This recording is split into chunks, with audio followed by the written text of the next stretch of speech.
Muy buenas tardes a todas las personas que me estéis escuchando. Soy Leticia Garcés y en este nuevo vídeo quiero hablar de las rabietas que experimentan muchos de nuestros hijos y de nuestras hijas.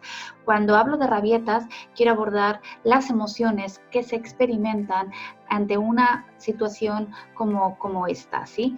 Independientemente de la edad de que tengan tus hijos, porque quiero hablar no solamente de la rabieta, sino de la experiencia emocional de esa rabieta, de ese berrinche, de ese disgusto, de esa situación conflictiva que se genera, ¿no? a raíz de experimentar frustración, enfado, rabia, enojo, distintas emociones que son muy intensas y que son difíciles de acompañar, a veces de entender, de comprender.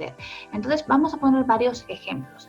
Si tienes un hijo o una hija de 3 años, habrás experimentado cómo responde ante un no, una negativa, un no se puede, tengo que apagar la televisión, tenemos que ir a cenar, hay que ir a duchar, hay que recoger los juguetes.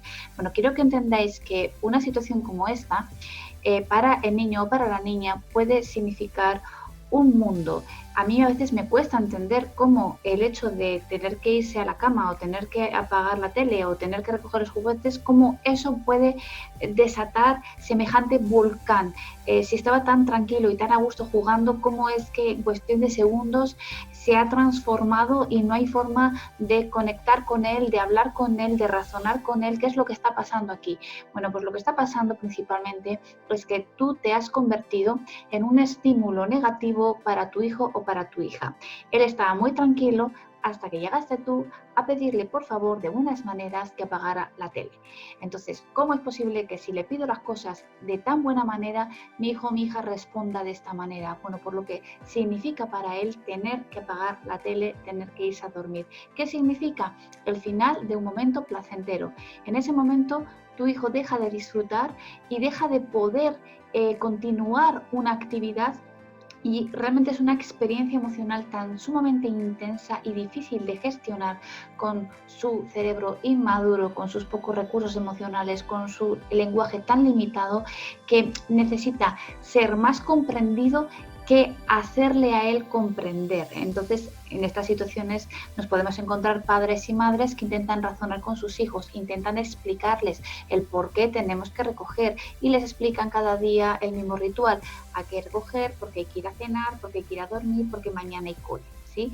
Bueno, todo esto, aunque tiene su lógica, en ese momento no tienen la capacidad de entender, porque es tal la emoción que están experimentando, tan intensa esa vivencia emocional, que en ese momento no pueden pensar, porque lo que están es sintiendo algo muy intenso que no pueden gestionar de mejor manera, por lo que decimos, por su edad, por su inmadurez y por sus pocos recursos emocionales, incluso por tener muy limitado su lenguaje. Pero, ¿y si tengo un hijo de 10 años que todo esto en principio lo tiene que tener ya desarrollado? Tiene lenguaje, tiene madurez, tiene recursos emocionales, o al menos eso pienso, porque pues, algún trabajo educativo habré hecho con él durante estos 10 años, ¿no? Para eso soy su madre, sí, esto lo entiendo. Pero ese niño o esa niña experimenta otro tipo de frustraciones, por ejemplo, cuando tiene que ponerse a estudiar, tener que hacer algo que le supone un gran esfuerzo de concentración, que le da pereza, que prioriza el juego, yo qué sé, la desconexión a un momento de concentración. Bueno, pues también es frustrante. ¿Qué hacemos? ¿Les dejamos que hagan lo que quieran? Si no quiere estudiar, que no estudie. Si no quiere coger los juguetes, que no los recoja. Bueno, pues cuando hacemos estas preguntas, realmente sabemos cuál es la respuesta. No estamos dispuestos a permitir que no recojan los juguetes o permitir que no se pongan a estudiar, ¿no? Con lo cual esa pregunta que a veces hacemos, ¿no? ¿Qué hago? ¿Le dejo con todo? No tiene sentido. Vamos a entender la situación. Si mi hijo o mi hija está experimentando, independientemente de la edad, te he puesto dos ejemplos, uno de 3 que tiene que recoger los juguetes, uno de 10 que se tiene que poner a estudiar, ¿vale? Si mi hijo o mi hija está experimentando una emoción muy intensa, lo que no le puedo pedir en ese momento es que razone conmigo, que comprenda la situación, que entienda lo que le estoy pidiendo, ¿no? Que razone sobre lo que está sucediendo. Esto no se lo puedo pedir ahora, se lo pediré después. Ahora es un momento para conectar emocionalmente conmigo antes de conectar con él, porque yo también probablemente estaré nerviosa o estaré un poco alterada o estaré con ganas de que me haga caso. Entonces también estoy conteniendo muchas emociones, por eso la conexión antes de conectar con ellos tiene que ser una conexión propia hacia adentro, hacia una misma, ¿sí? Pero bueno, lo que te quiero decir es que ese momento en el que tu hijo o tu hija está experimentando una rabieta, está experimentando una frustración, ¿no? Está experimentando unas emociones muy intensas, es el momento de no razonar con ellos, de no hacerles pensar sobre lo que está sucediendo, de no querer que entiendan lo que está pasando ni las consecuencias que pueden venir después. Es decir, pues si no te pones el pijama, no cenas, luego no vamos a poder contar 4 cuentos. Ahora mismo no me puedes hacer pensar en lo que luego no voy a poder hacer, porque ahora mismo estoy sobrepasado con las emociones tan intensas que estoy experimentando. Entonces, ¿cuál es mi mejor manera o mi mejor forma de ayudar a mi hijo o a mi hija en un momento como ese? Entendiendo que ahora no es el momento de razonar con él o con ella, que es el momento de intentar conectar con ella, y que para conectar con ellos primero tengo que conectar conmigo, porque yo también estoy experimentando emociones muy desagradables, y como yo ahora mismo no ponga conciencia en lo que estoy viviendo, voy a acabar explotando y voy a acabar poniéndome a su altura. Él necesita que yo entienda la situación y yo esté por encima de la situación. Con lo cual, lo que no voy a hacer es razonar con él o con ella. Lo que sí voy a hacer es conectar conmigo para conectar con ellos. Y durante el proceso me va a tocar limitar. Cuando hablamos de limitar, hablamos de que si mi hijo o mi hija no está sabiendo, no está pudiendo gestionarse y no está sabiendo regularse y no está controlando la situación, va a necesitar que alguien lo haga por él o por ella. Entonces yo seré quien le ponga las manos, le sujete las manos si me está pegando para que no me haga daño.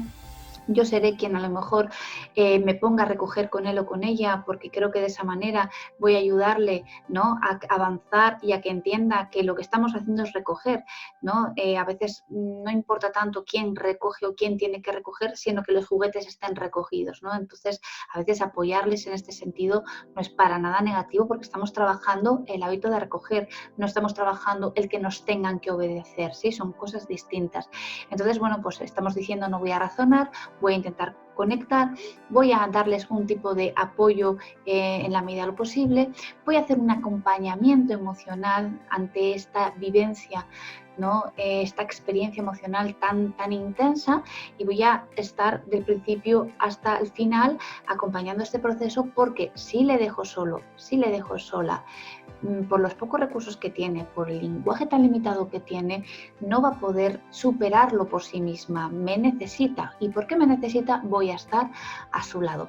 Esto no quiere decir que yo esté permitiendo las cosas, ni que esté permitiendo que haga lo que quiera, no. Esto quiere decir que yo, por los recursos emocionales que yo tengo, por mi competencia emocional, sé que mi hijo o mi hija en este momento me necesita, y que hasta que mi hijo no madure, no tenga realmente la capacidad de manejar una situación como esa, yo tengo que estar a su lado para que se sienta seguro conmigo, se sienta protegido también de sus propias emociones, porque muchas veces cuando tú no gestionas tus emociones más intensas, tú eres víctima también de esas emociones, ¿no?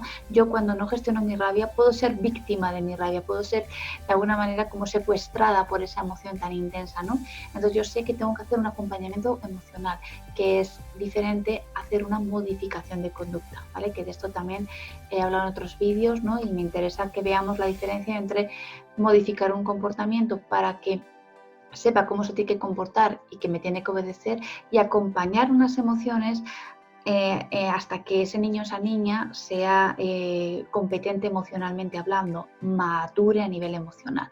Así que cuando hablamos de rabietas, hablamos de frustraciones, hablamos de emociones muy intensas que no pueden ser abandonados por nosotros en esos momentos. Necesitan que más que nunca estemos a su lado, pero para acompañarles en esos procesos tan duros, tan difíciles de llevar. Y el fin de todo esto es que se sientan seguros junto a nosotros, que entiendan lo que se les está pidiendo, no en el momento en el que sucede el conflicto, la situación, sino que entiendan que estamos dentro de una rutina, que hay una serie de cosas que hay que hacer, pero bueno, que lo acaben como entendiendo, aunque en el momento, ¿no? No nos estén respondiendo, ¿no? Pero si acaban entendiendo que en casa hay unas normas, que hay unos horarios, que hay una rutina, bueno, pues ya han aprendido por lo menos la idea principal, ¿no? Así que cuando hablamos de rabietas, hablamos de emociones muy intensas y también estamos hablando de acompañar emociones, ¿no? No solamente hablamos de qué hago para que mi hijo no tenga rabietas, no, sino cómo puedo acompañar a mi hijo cuando está experimentando una rabieta, ¿no? Entonces, cuando hablamos de rabietas, hablamos de acompañamiento emocional. Cuando hablamos de frustraciones, hablamos de comprensión. Y cuando hablamos de emociones tan intensas como la rabia, como el enojo, ¿no? Como el enfado, hablamos de no dejarles solos, porque si sienten que estamos a su lado, que no les juzgamos por lo que están sintiendo, eso les dará calma. Y cuando se hayan calmado, podrán pensar y razonar sobre lo que ha sucedido, sobre lo que han hecho, sobre lo que hay que hacer. ¿Vale? Bueno, os mando un deseo y espero que todo esto nos ayude a reflexionar sobre la importancia de acompañar emociones y más si son muy intensas. Un abrazo.